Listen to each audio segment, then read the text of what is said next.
দর্শক, আরজিকর মেডিকেল কলেজে যে নারকীয় হত্যাকাণ্ড ঘটেছিল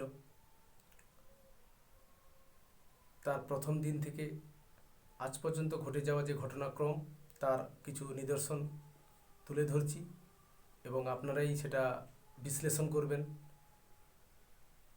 প্রথমে এই মৃত্যুকে আত্মহত্যা বলে চালিয়ে দেওয়ার একটা চেষ্টা হয়েছিল এবং পরে আন্দোলনের চাপ ও মৃতার বাবা মায়ের অভিযোগের উপর ভিত্তি করে খুন এবং ধর্ষণের মামলা রুজু করা হয়।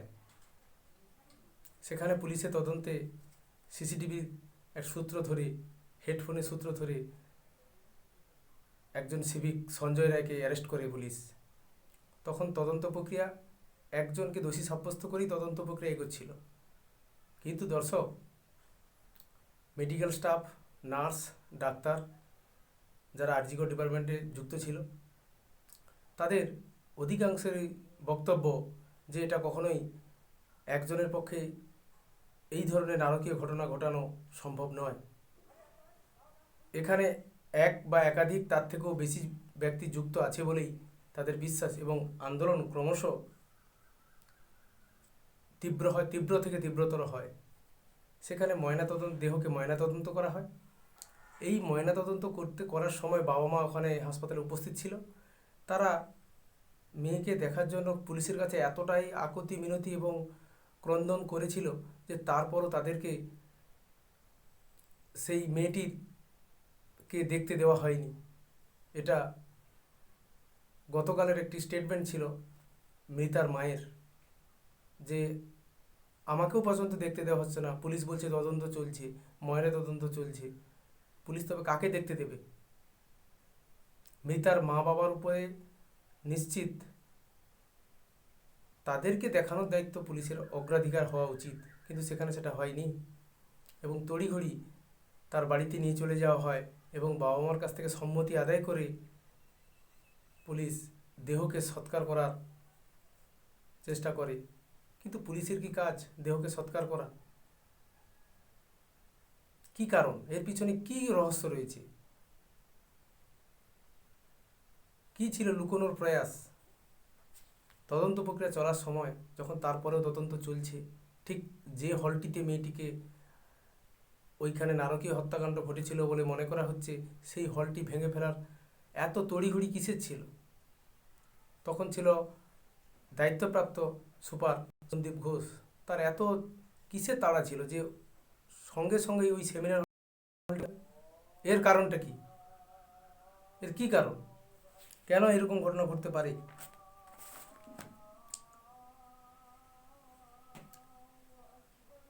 সেই সময়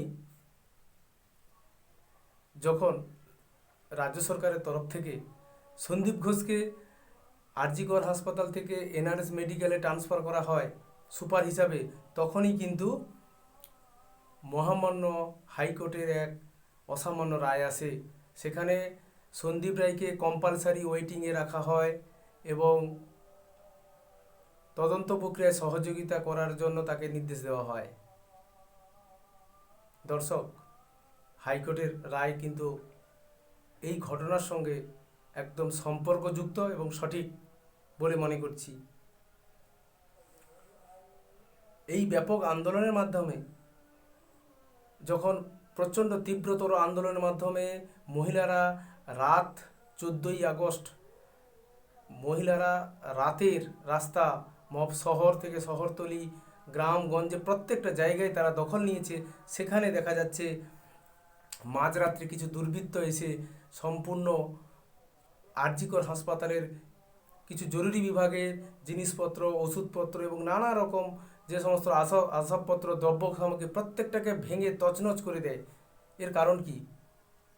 এটি কি সিবিআই সঠিকভাবে তদন্ত প্রক্রিয়াকে এগোতে সাহায্য করবে, না প্রমাণ লোপাটের একটা সাহায্য করবে?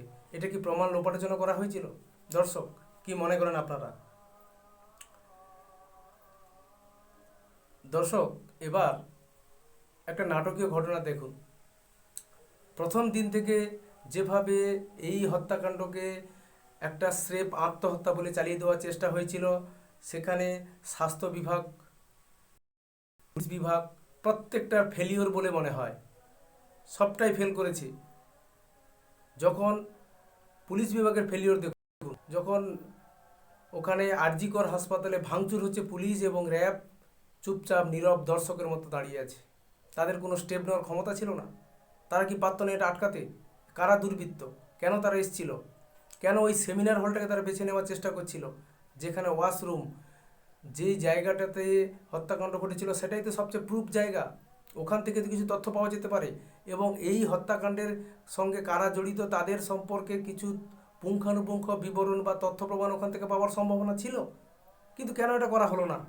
কেন ওই রুমটাকে ভেঙে ফেলার চিন্তা ভাবনা করা হলো, এবং পরবর্তীতে দুষ্কৃতী দ্বারা গোটা আরজিকর হাসপাতাল একটা তাণ্ডব লীলা চলল। কিন্তু তাদের কাছ থেকে বক্তব্য পাওয়া গেছে যারা তাণ্ডব করছিল, যে চল এবারে সেমিনার হলে চল। দেখুন, সেমিনার হলটা কিন্তু তারা পৌঁছাতে পারেনি, সেটা সম্ভবত অক্ষত থেকে গেছে।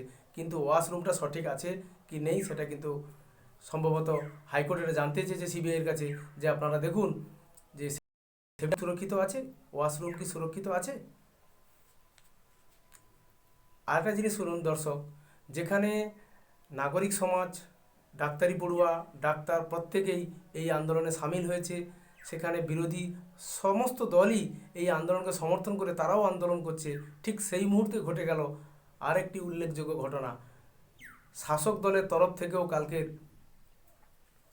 একটি মিছিল এবং সভা আয়োজন করা হয়েছিল শ্যামবাজার থেকে ডলিনগর সিং পর্যন্ত।